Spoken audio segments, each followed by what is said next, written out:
प्रिय दर्शकों, आप सभी का स्वागत है हमारे इस YouTube चैनल पर। दर्शकों, नवंबर का माह आरंभ हो चुका है। दीपावली का पावन पर्व हम सेलिब्रेट करने वाले हैं। ऐसे में लक्ष्मी जी का त्योहार हो और शेयर मार्केट में काम ना हो, ये तो हो ही नहीं सकता। इसीलिए दीपावली के दिन मुहूर्त ट्रेडिंग भी होती है और बहुत से लोग अपने पोर्टफोलियो को मैनेज भी उस दिन अवश्य करते हैं।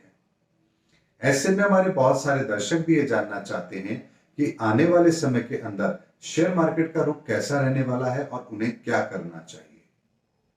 दर्शकों, एक बात मैं आप लोगों को बहुत स्पष्ट तौर पर बताना चाहता हूं कि इक्विटी मार्केट को लेकर के कभी भी एस्ट्रोलॉजिकल गाइडेंस पर पूरी तरह से भरोसा करके ट्रेड नहीं करना चाहिए। इसमें बहुत सारे फैक्टर इन्वॉल्व होते हैं। आपकी अपनी कुंडली क्या आपको उस मार्केट में काम करना अलाउ करती है, यह भी आपको समझना है। आपका ट्रेडिंग का तरीका क्या है, यह भी आपको समझना है। बहुत से लोग क्या कहते हैं कि हम शेयर मार्केट में काम करना चाहते हैं, कर लें क्या?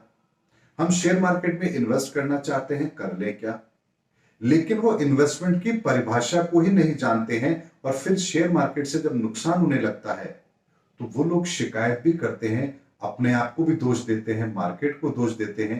लेकिन एक चीज समझिए, इन्वेस्टमेंट यदि आप कर रहे हैं तो इक्विटी मार्केट कभी भी गलत नहीं है। और इन्वेस्टमेंट का मतलब क्या होता है? इन्वेस्टमेंट का मतलब होता है आप अपनी कुल इनकम का केवल 10% ही इस मार्केट में डालिए। यदि आप महीने के 10,000 कमा रहे हैं तो आपको 1,000 रुपए प्रति माह से ज्यादा इस इक्विटी मार्केट में निवेश नहीं करना चाहिए। चाहे फिर आप डायरेक्ट करें, एसआईपी के थ्रू करें या म्यूचुअल फंड बाय करें। लेकिन बहुत से लोग क्या करते हैं, अपनी सेविंग्स को निकाल करके उसे इक्विटी मार्केट में डाल देते हैं इस लालच में कि उन्हें यहां से बहुत बड़ा रिटर्न मिलेगा। और जब मार्केट के अंदर बड़ा करेक्शन आता है, उनकी इन्वेस्टमेंट नेगेटिव जाती है, तो वो लोग घबरा जाते हैं, या तो लॉस बुक कर लेते हैं या फिर कहीं से और पैसा ला करके उसको एवरेज कर लेते हैं। और जिसका परिणाम ये होता है कि उनकी सेविंग्स भी खत्म हो जाती है और फिर दोष पूरा का पूरा इक्विटी मार्केट को आता है। ऐसे में एक बात समझिए, इक्विटी मार्केट इन्वेस्टमेंट के पॉइंट ऑफ व्यू से यदि आप इस्तेमाल करते हैं तो आपको जीवन में कभी भी घाटा हो ही नहीं सकता। और इसका टाइम फ्रेम भी आपका कम से कम 5 से 7 साल तो होना ही चाहिए।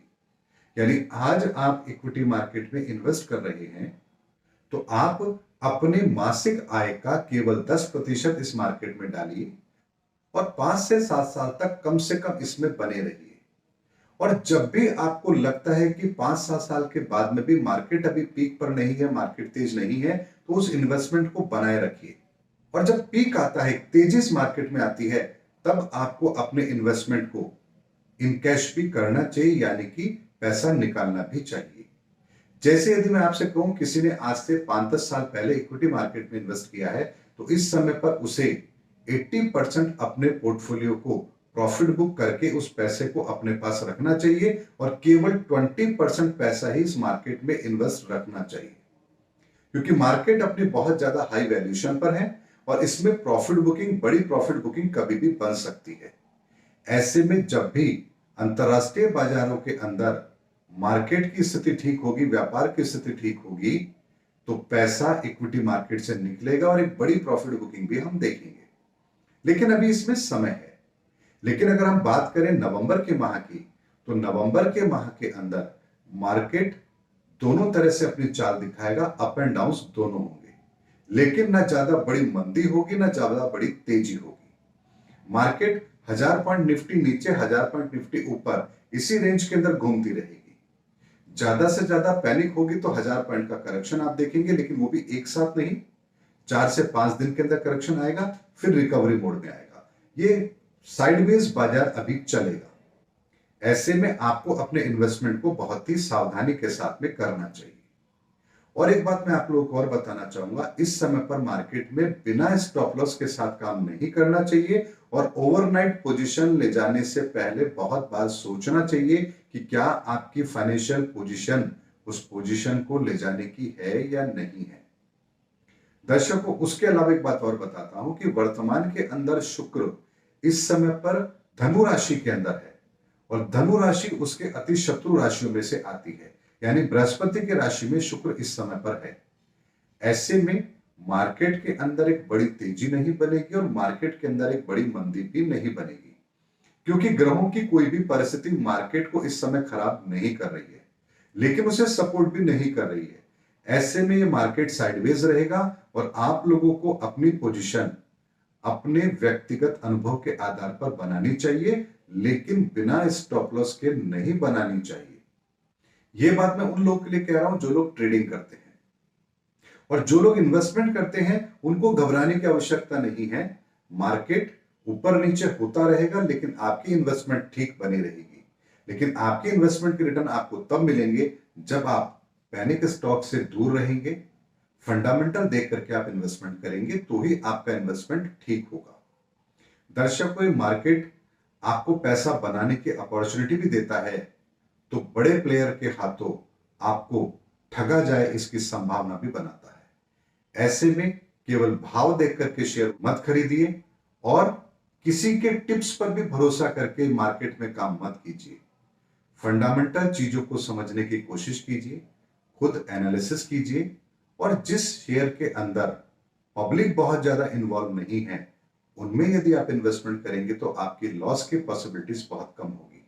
क्योंकि जो भी फैंसी शेयर होते हैं जिनमें बहुत ज्यादा पब्लिक इन्वॉल्व होती है, उन शेयरों को ऑपरेटर्स कभी भी बहुत ऊपर लेकर नहीं जाते हैं, बल्कि अप एंड डाउन करते रहते हैं और पैसा बनाते रहते हैं और पब्लिक उसमें फंसती चली जाती है। ऐसे में मार्केट के अंदर फंडामेंटल पोजीशन को ध्यान में रखते हुए, और जो मैंने आपको गाइडेंस दी है कि नवंबर माह के अंदर शुक्र की जो स्थिति बन रही है उसके आधार पर मार्केट साइडवेज रहेगा, इसीलिए इन बातों को ध्यान में रखते हुए अपनी ट्रेडिंग स्ट्रेटेजी बनाइए और इस मार्केट में बने रहिए। दर्शकों, मैंने पूरी ईमानदारी से कोशिश की है आप लोगों को एक सही आकलन देने की।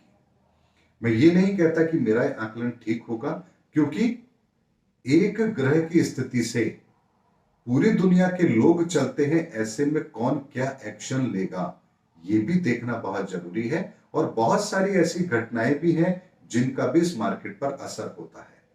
लेकिन इतना जरूर है कि जब बहुत ज्यादा मार्केट की स्थिति खराब होती है तो ग्रहों की स्थितियां भी खराब अवश्य होती है। ऐसा नहीं है कि ग्रहों की स्थितियां खराब है तो मार्केट कुछ और कर रहा है, ऐसा नहीं होता है।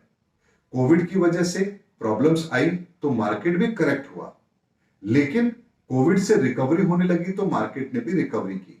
और मुझे अच्छी तरह से याद है कि मैंने आप लोगों को 15 अगस्त 2020 का एक वीडियो मैंने आप लोगों को दिया था कि ग्रहों की स्थिति इतनी शानदार बन रही है जो किसी बड़े परिवर्तन का संकेत दे रही है, और आने वाले समय के अंदर एक सुखद माहौल इस दुनिया को देखने को मिले, इसकी संभावना इस ग्रहों के आधार पर बन रही है। यानी कि 15 अगस्त 2020 के अंदर ग्रहों की वो परिस्थिति बनी थी जो आने वाले समय के अंदर किसी बड़े परिवर्तन का संकेत दे रही थी। और दर्शकों, जब भी ऐसा कुछ होता है तो मार्केट भी उसी के आधार पर फिर रिएक्ट भी करता है। ऐसे में मैंने आप लोगों से कहा था कि मई 2021 के बाद में परिस्थितियां बहुत तेजी से सामान्य भी हो जाएंगी, और अब वो असर आपको मार्केट पर भी देखने को अवश्य मिलेगा। ऐसे में 2022 के अंदर जब पॉलिटिकल इवेंट शुरू होंगे उस समय पर मार्केट के लिए खतरा रहेगा, तब तक आप शांति से अपना कार्य कर सकते हैं। यानी अभी 2 माह हमारे पास में है, नवंबर और दिसंबर, लेकिन नवंबर का माह अलग तरीके से रिएक्ट करेगा और दिसंबर का माह अलग तरीके से रिएक्ट करेगा, क्योंकि दिसंबर के माह में एफआईएस की प्रॉफिट बुकिंग भी होती है, मार्केट स्टेबल रहता है, केवल डोमेस्टिक प्लेयर्स इस मार्केट को चलाते हैं। इंटरनेशनल प्लेयर छुट्टियां बिताने चले जाते हैं, क्रिसमस की छुट्टियां होती हैं, उनको वो सेलिब्रेट करते हैं, इसलिए मार्केट से पैसा निकाल करके प्रॉफिट बुकिंग करके वो लोग जनवरी फर्स्ट वीक के बाद दोबारा से मार्केट में आते हैं। ऐसे में दिसंबर के अंदर मार्केट की चाल बहुत ही सुस्त रहती है, और इस मार्केट के अंदर डोमेस्टिक प्लेयर और यहाँ के लोकल सटोरिये ही इस मार्केट में इन्वॉल्व होते हैं। इंटरनेशनल खबरों का या इंटरनेशनल चीजों का इस मार्केट में आपको असर देखने को नहीं मिलेगा, और ये बात इक्विटी मार्केट और कमोडिटी दोनों पर एप्लीकेबल होगी। कमोडिटी में खासतौर पर सोना चांदी की बात मैं कर रहा हूं। ऐसे में मैंने आपको एक डिटेल फोरकास्ट देने की कोशिश की है कि नवंबर में स्थिति क्या रहेगी और दिसंबर में एक शॉर्टफॉल आ सकता है, प्रॉफिट बुकिंग आएगी एफआईज के कारण से, और उसके बाद मार्केट स्टेबल रहेगा। इन सब चीजों को ध्यान में रखते हुए आपको 2021 के साल तक के लिए आपको अपने इन्वेस्टमेंट को देखना है। 2022 के लिए अलग से फोरकास्ट मैं आपको दूंगा, लेकिन उसके लिए अभी वक्त है, क्योंकि 2022 का साल पॉलिटिकल बहुत बड़ा इवेंट रहेगा। इसीलिए उस समय पर आप लोगों को मार्केट के अंदर बहुत संभल करके रहना है, क्योंकि बहुत बड़े करेक्शन भी उस समय आने की संभावना बनेगी। और ये इस वजह से नहीं होगा कि इंटरनेशनल मार्केट में कोई बड़ी नेगेटिव खबर होगी, बल्कि भारत की पॉलिटिकल पोजीशंस ऐसी होंगी जिसके कारण से मार्केट रिएक्ट करेगा। ऐसे में शार्टफॉल होंगे भी, रिकवरी भी होगी, लेकिन ये बड़ी जो गिरावट और जो कवरिंग होगी, इसमें छोटे प्लेयर्स को बहुत बड़ा नुकसान हो सकता है। इसीलिए उस समय पर आप लोगों को बहुत ही शांति के साथ, धैर्य के साथ और अपनी फाइनेंशियल पोजीशन को ध्यान में रखते हुए ट्रेड करना चाहिए। दर्शकों, मैंने आपको इस वीडियो के अंदर एक गाइडेंस देने की कोशिश की है, ताकि ज्योतिषीय आकलन के आधार पर आप जो लोग ये फॉलो करते हैं कि एस्ट्रोलॉजिकल कंडीशन क्या कहती है, हमें क्या करना चाहिए, जो लोग इस चीज को फॉलो करके ट्रेड करते हैं, उन्हें एक सटीक आकलन मिल सके कि ग्रहों की परिस्थिति उन्हें किस ओर इशारा कर रही है। उम्मीद करता हूं दर्शकों, मेरा वीडियो आपको जरूर पसंद आया होगा। अगले वीडियो में आपसे फिर भेंट होगी, तब तक हमारे चैनल पर बने रहिए। जय हिंद, जय भारत।